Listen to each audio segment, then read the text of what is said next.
Selamat pagi Bapak Ibu Saudara yang dikasihi dan diberkati oleh Tuhan. Shalom. Jumpa kembali dalam acara Sarapan Rohani Pagi GNH Bian Base pada kesempatan ini. Semoga saya jumpai Bapak Ibu Saudara semuanya dalam keadaan sehat, penuh dengan sukacita, penuh dengan senyum, dan tetap semangat. Bapak Ibu, sebelum kita akan mendengarkan firman Tuhan, mari kita berdoa.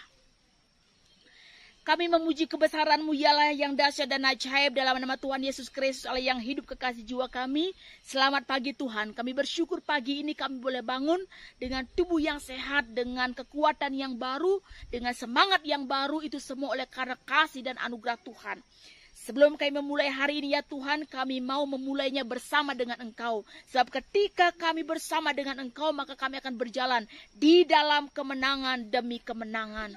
Dan kami mau mendasarinya ya Tuhan dengan kebenaran firman-Mu. Roh Kudus kiranya menolong kami semua, supaya kami mengerti firman-Mu dan kami hidup di dalam firman-Mu. Di dalam nama Tuhan Yesus Kristus, firman yang hidup kami berdoa. Amin. Bapak Ibu yang diberkati oleh Tuhan, firman Tuhan pada pagi hari ini, Sabtu 29 Mei 2021, yang pertama, Mazmur 48 ayat 8. Seperti yang telah kita dengar, demikianlah juga kita lihat. Di kota Tuhan semesta alam, di kota Allah kita, Allah menegakkannya untuk selama-lamanya. Yang kedua, Efesus 2 ayat 22. Di dalam Dia kamu juga turut dibangunkan menjadi tempat kediaman Allah di dalam Roh. Demikian jauh pembacaan firman Tuhan. Saudara yang berbahagia adalah setiap kita yang dengan sungguh membaca firman-Nya, terlebih yang melakukannya. Bapak Ibu yang diberkati oleh Tuhan, setiap kota pasti memiliki ciri khas, ya. Kalau berbicara tentang pusat kebudayaan, contohnya Yogyakarta. Pusat pendidikan, contohnya Oxford atau Salatiga, gitu ya. Kemudian pusat perdagangan bisa Jakarta, bisa Medan. Kalau Bali, pusat pariwisata, gitu ya. Jadi setiap daerah itu memiliki ciri khas. Jadi ketika kita memasuki sebuah tempat, pasti terasa, ya, ciri daripada tempat tersebut. Seperti saat ini sekarang saya ada di Buleleng, ya. Rasanya sangat sejuk, ya. Sejuk, kemudian dingin, kemudian ada kabutnya, gitu ya. Nah, Bapak sudah dikasih oleh Tuhan, demikian juga kota Allah. Kota Allah berarti adalah kota tempatnya Allah tinggal. Kota yang dimiliki oleh Allah, ya. Sion, kota Allah, nyanyian Bani Korah. Di mana di situ Bapak Saudara, kota Allah itu adalah suatu tempat di mana Tuhan dipuji, Tuhan dibesarkan, Tuhan diagungkan, Tuhan dimuliakan. Dan di situ tempat kekudusan Allah, ya. Kekudusan merupakan hal yang tertanam kokoh teguh bagaikan gunung yang menjulang tinggi. Dipenuhi dengan kedamaian, dipenuhi dengan kehadiran Allah, pemeliharaan Allah, perlindungan Allah. Dikatakan bahwa demikianlah juga kita lihat di kota Allah kita, Allah menegakkannya untuk selama-lamanya. Artinya bahwa kota Allah itu bersifat kekal, ya, tidak seperti tanah yang kita pijak ini, kota yang kita tempati saat ini.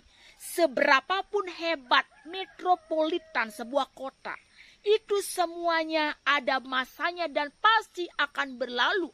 Tetapi kota Allah yang Tuhan sudah sediakan bagi orang-orang yang percaya itu adalah sebuah kota yang indah, kota yang abadi, kota yang kekal, di mana Allah sendiri akan memerintah tempat itu. Dan dikatakan bahwa kita ini Bapak Saudara adalah tempat kediaman Allah, ya.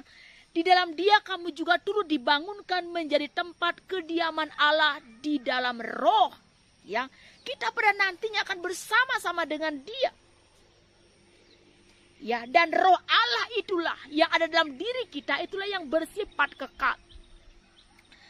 Rasul Paulus menggeser metafora yang digunakan dari anggota rumah tangga menjadi rumah Allah, ya, di mana dahulu tanpa Allah di dunia, sekarang justru Allah berkenan berdiam di dalam mereka. Dahulu mati di dalam dosa dan sekarang menjadi tempat kediaman Allah yang kudus. Ya, inilah setiap kehidupan orang percaya. Dalam 1 Petrus 2 ayat 6 mengatakan bahwa disitu memakai kata kahalegonia, artinya head of the corner, ketepatan dan kekokohan seluruh bangunan. Jadi semua orang percaya itu berkumpul di suatu tempat menjadi satu bangunan rohani. Ya. Sebuah bangunan Allah di mana dasarnya sudah jelas, yaitu Tuhan Yesus Kristus. Yang menjadi dasar bangunan rohani ini sudah jelas, yaitu Tuhan Yesus Kristus. Yang sudah meletakkan dasar yang kuat. Jadi setiap orang percaya dimanapun berada. Indonesia, di Amerika, di Papua, di Bali. Setiap orang yang percaya itu adalah batu-batu yang membangun akan bangunan bait Allah yang kudus ini. Dibangun dengan menyeluruh, rapi, berkelanjutan.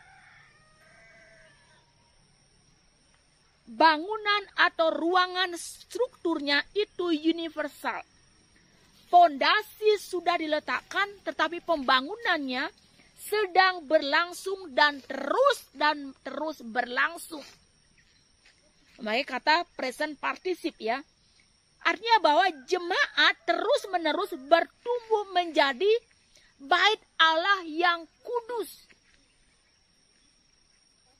Yang membangun bangunan rohani itu. Ya. Dan kitalah Bapak Saudara yang dikasihi oleh Tuhan yang membangun bait Allah itu. Jadi dimanapun kita berada, setiap orang percaya adalah batu-batu yang membangun bangunan bait Allah yang kudus itu. Jadi Tuhan Yesus sudah mematahkan segala tembok pemisah. Tidak ada lagi yang memisahkan, ya. Baik itu budak, baik itu majikan. Orang Romawi, orang Yunani. Budak, orang merdeka dan lain sebagainya, ya.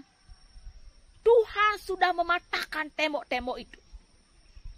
Karena setiap orang percaya sudah dipimpin, sudah didiami oleh Roh Allah. Tidak ada lagi perbedaan-perbedaan yang sering dibuat oleh gereja-gereja. Ya, perbedaan bangsa, suku bangsa, perbedaan status ekonomi, kaya, miskin, perbedaan kedudukan, majikan dan pelayan, perbedaan merek-merek gereja, perbedaan usia, tua, muda, jenis kelamin, laki-laki dan perempuan. Dan ada banyak sekali penyekat-penyekat yang mengkotak-kotakkan, yang saling membeda-bedakan satu dengan yang lain, ya. Padahal Tuhan sudah mengatakan bahwa kita ini adalah tempat kediaman Allah di dalam Roh, ya. Introitus dalam minggu ini mengatakan bukan dengan keperkasaan dan bukan dengan kekuatan, melainkan dengan Rohku, firman Tuhan semesta alam. Artinya sudah dikasih oleh Tuhan. Ya, kota Allah di mana tempat kediaman Allah itu yang Tuhan sediakan itu bersifat kekal selama-lamanya, dan kita inilah yang secara tubuh jasmania yang di dunia inilah dipimpin, didiami oleh Roh Allah, dan kita semua yang akan membangun bangunan rohani itu, bait Allah yang kudus itu, dan sampai saatnya nanti kita juga akan bersama-sama dengan Allah di kota Allah yang kudus. Terpujilah nama Tuhan. Amin. Saat teduh untuk kita. Ku ingin selalu bersekutu denganmu, menikmati hadiratmu, Biarkan roh-Mu tinggal dalam hidupku. Sungguh indah bersama-Mu selamanya. Ku ingin selalu bersekutu dengan-Mu, menikmati hadirat-Mu. Biarkan roh-Mu tinggal dalam hidupku. Sungguh indah bersama-Mu selamanya. Kita berdoa.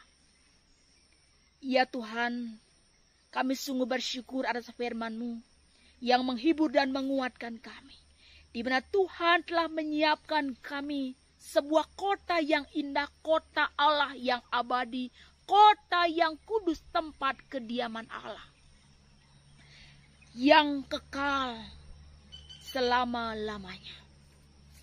Biarlah Tuhan roh-Mu tetap tinggal di dalam hati dan kehidupan kami, sehingga pada nantinya ya Tuhan, kami sungguh bersama dengan Engkau selama-lamanya.